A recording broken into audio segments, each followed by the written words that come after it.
Hi, I'm Megan Buchter. I'm the director of the Fowler Center for Business as an Agent of World Benefit at the Weatherhead School of Management at Case Western Reserve University. At the Fowler Center, we run a program called Aim to Flourish. The purpose of Aim to Flourish is to teach students about the United Nations Sustainable Development Goals and business's role in helping to achieve them and creating a more positive world for all.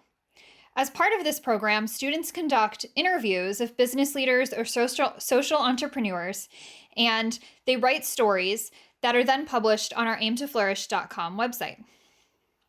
Additionally, every year, we do a prizing process called the Flourish Prizes. We award a Flourish Prize for each of the 17 UN Global Goals. Today, I have with me here one of our Flourish Prize winners for Global Goal number 1, No Poverty. The company that won for Global Goal number 1, No Poverty, in 2020 was Gojek from Indonesia. And the students that won the Flourish Prize were from Loyola Marymount University. We had two groups of students that wrote stories about Gojek, from Professor Trevor Zink and Professor Jeffrey Thies.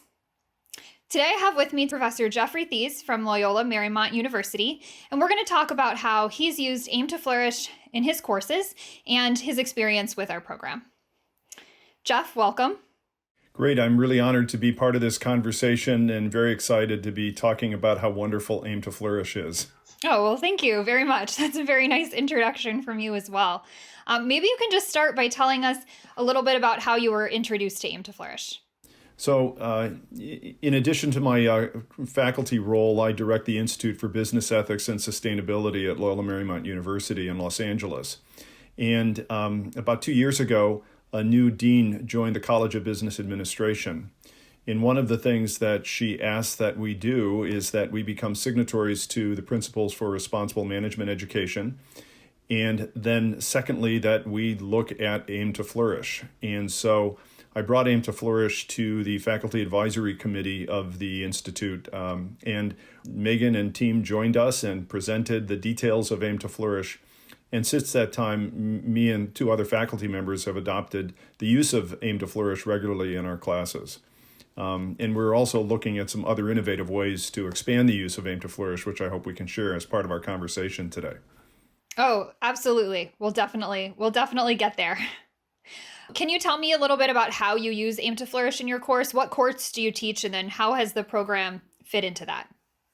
So I teach a capstone course called Business Ethics and Sustainability.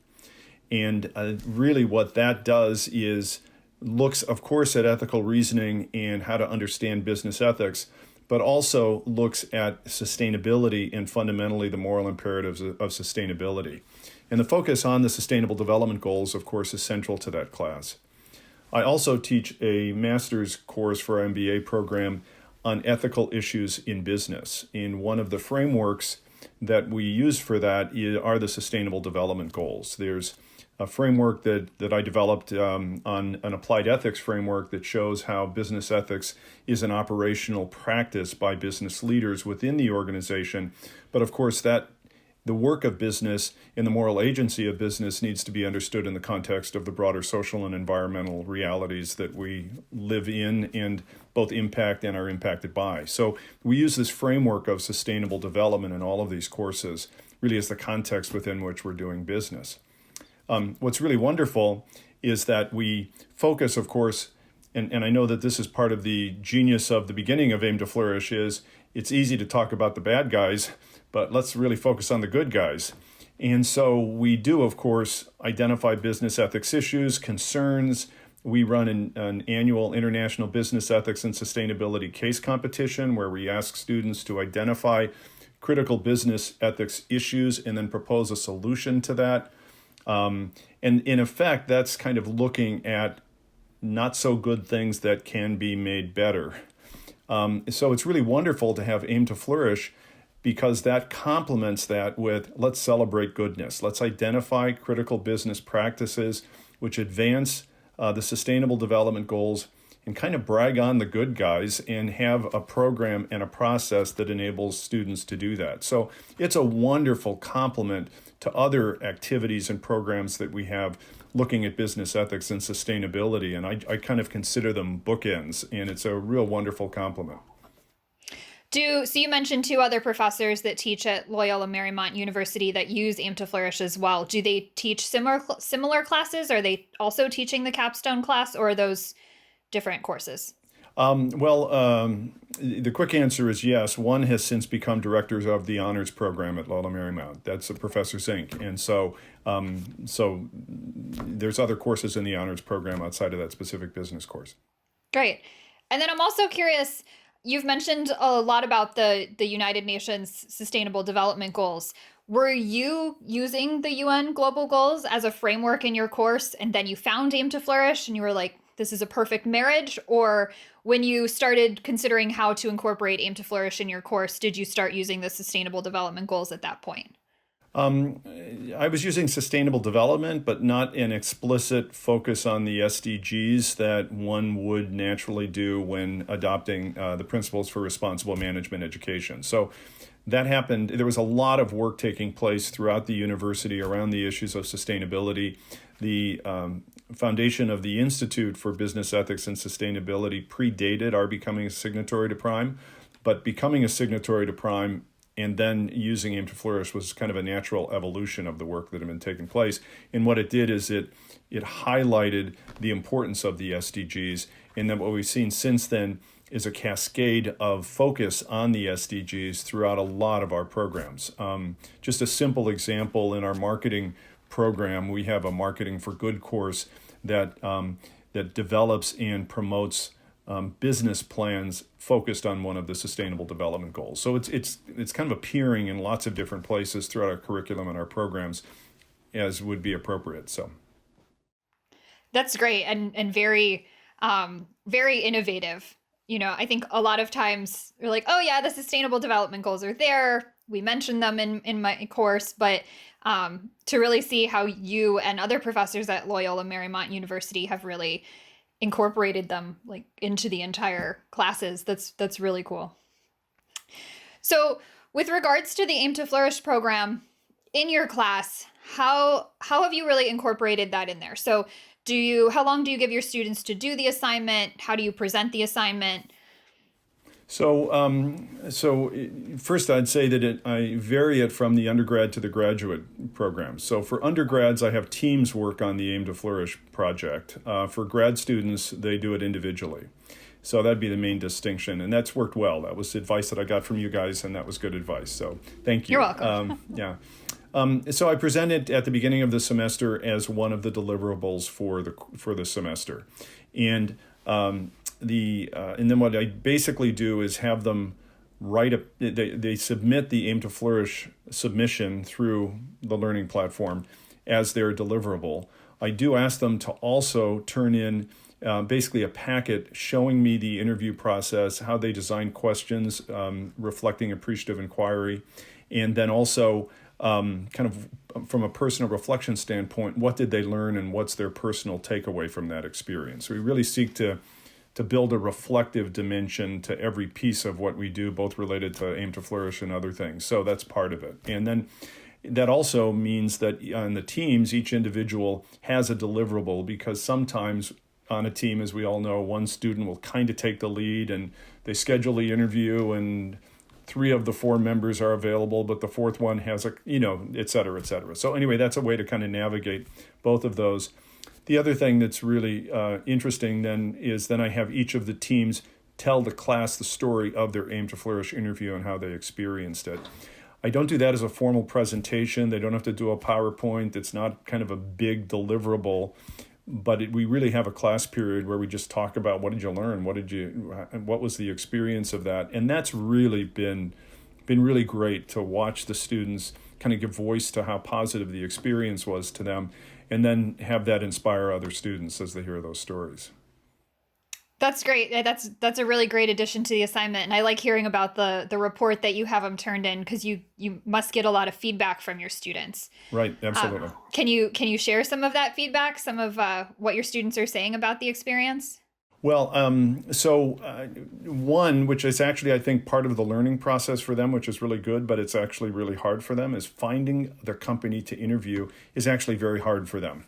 And but so then they have to cold call, and they have to I'm a former sales guy. They got to cold call, they got to work relationships, they've got to get appointments. I mean, all of those kinds of things are just really important business experiences. So just on that kind of pedestrian level, it's really good. And then, so one thing, one of the pieces of advice is to look at B Corps and really see them as potential interview sources. So that becomes a vehicle for them to really learn about B Corps in a way that they wouldn't have in a more direct way. We cover it in class, but this is a more direct experience. And then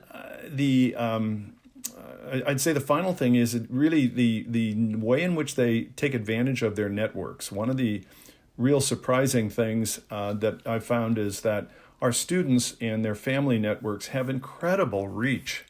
And this makes them kind of utilize the network so that they can figure out the right person to get in front of. So for example, in the last semester, we had one student team interview the chief sustainability officer for Citi.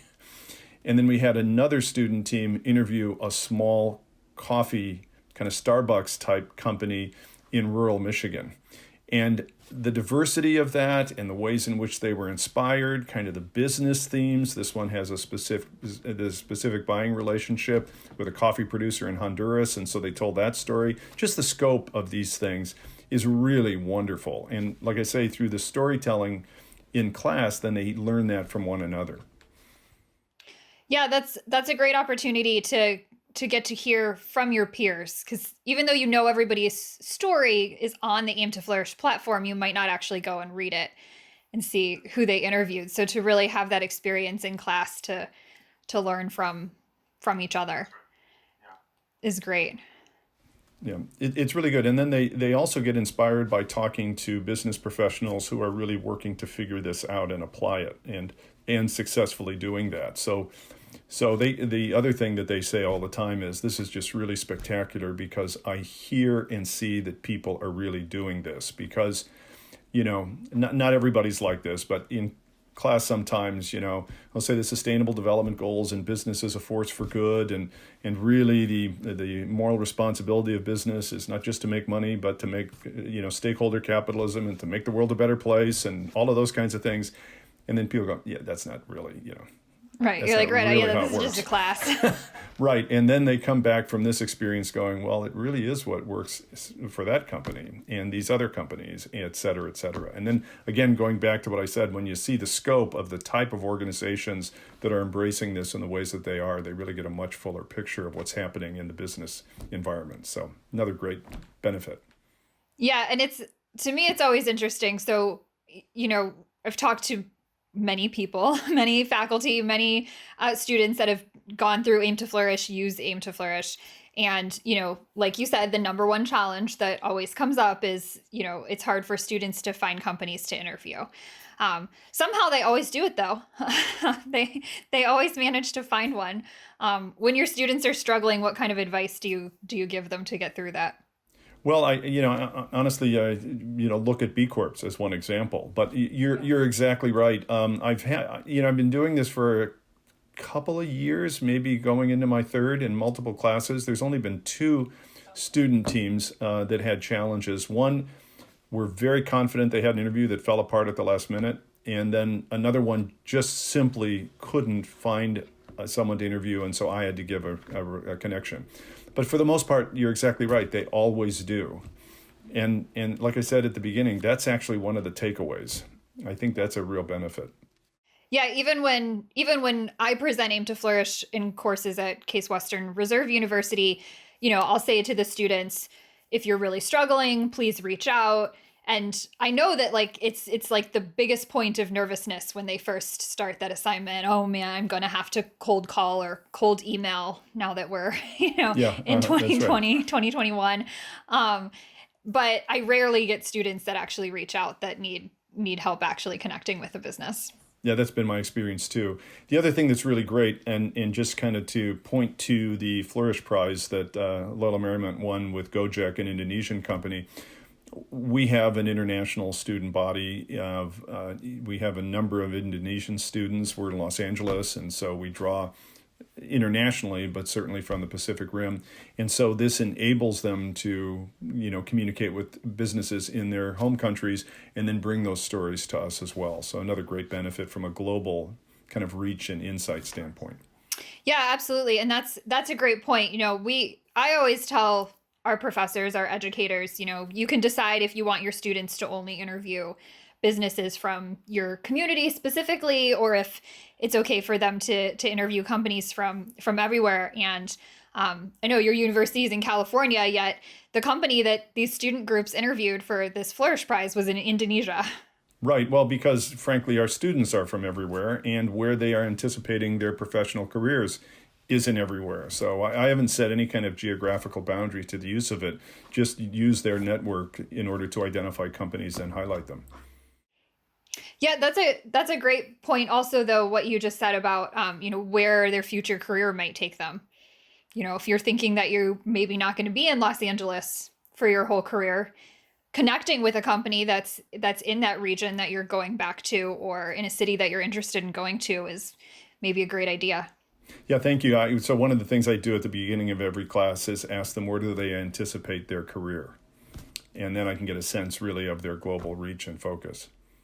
Very, very cool. Very great. That's wonderful.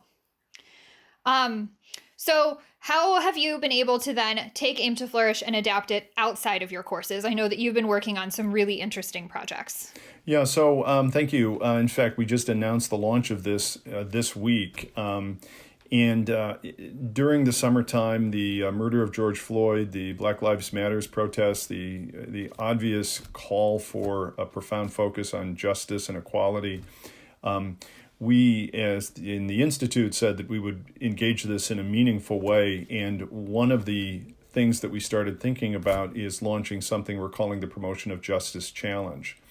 And that is to identify companies whose business practices are advancing equality and justice, in SDG language, reducing equality, and then really tell the story of that. And so as we were looking at the design of that, we thought it would be great to use Aim to Flourish as a preliminary round in our Promotion of Justice Challenge. The through line is storytelling. It's not just identifying the positive business practice and its impact, but really telling the story of that and holding up the example of that is really what this challenge is about. So again, we liked Aim to Flourish. We like the criteria of Aim to Flourish.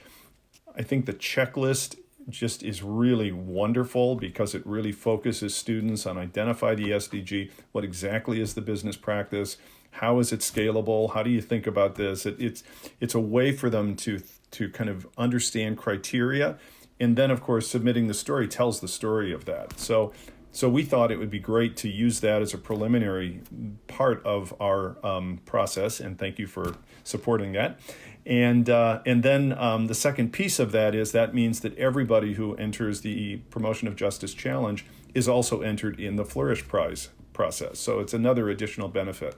So what we're doing is using Aim to Flourish for the preliminary round. We will take the 4 top teams that are selected, and then they will be paired with mentors in the film and production and storytelling industry.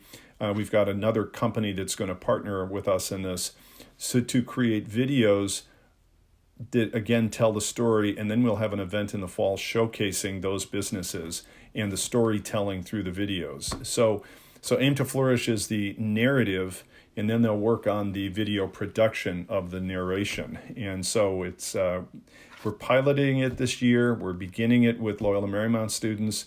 We really are excited about this and really hope that we can develop this into something that's a resource for other universities in the years to come. So that's an example, and again, we're really excited about that.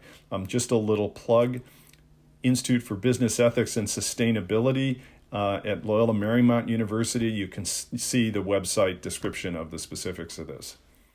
Yeah, I mean, it sounds great. I'm going to be honest, I'm a little jealous that it wasn't my idea, but I am really excited to see, how this works over the next year and to see the companies that the students find.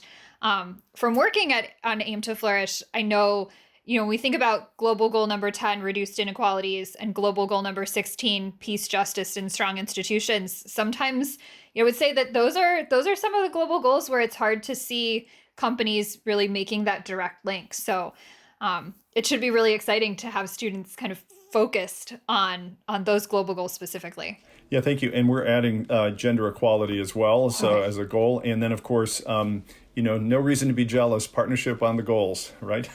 Yeah, absolutely. And I love the tie back to media, the tie back to storytelling.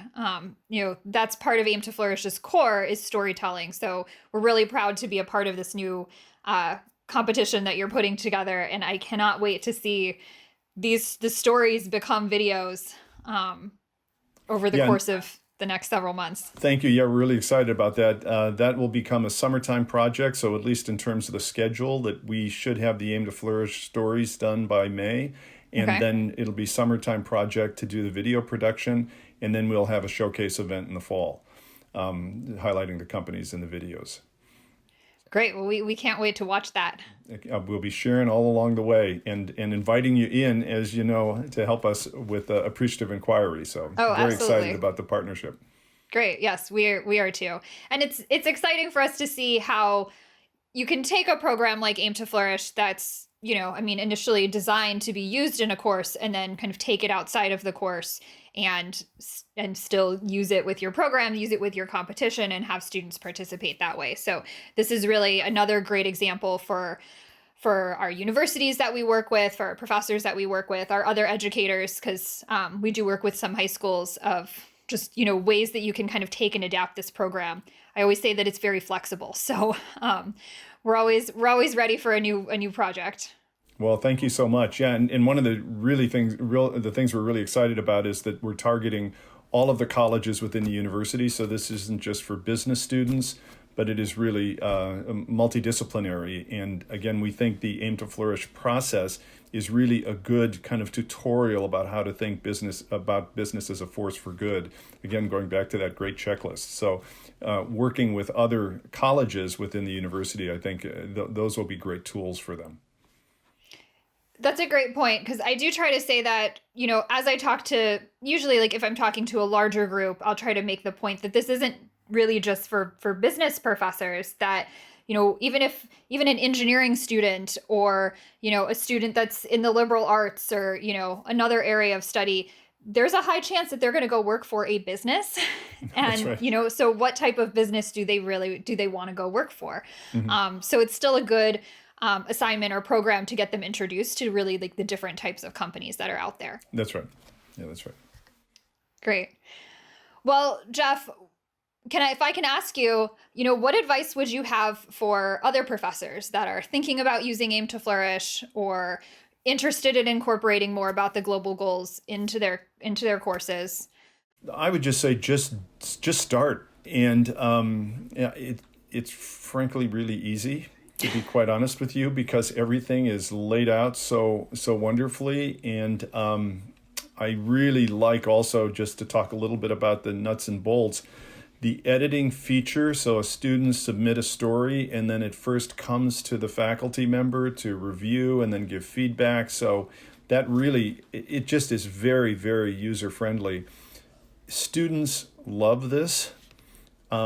Even when parts of it are hard, they love it. And so it's really been positive. And like I say, it really just helps them find businesses that are doing good. And that's really rewarding for them to have that experience. So I'd say just start. I mean, that's been what our experience has been. And then it can lead to its own types of creativity once you become more familiar with it. But it's actually really user-friendly. Thank you. You're welcome. And Megan's always available, so I'm always that's available. Also great too. Exactly. Yeah. Happy to help. Yeah, thank you.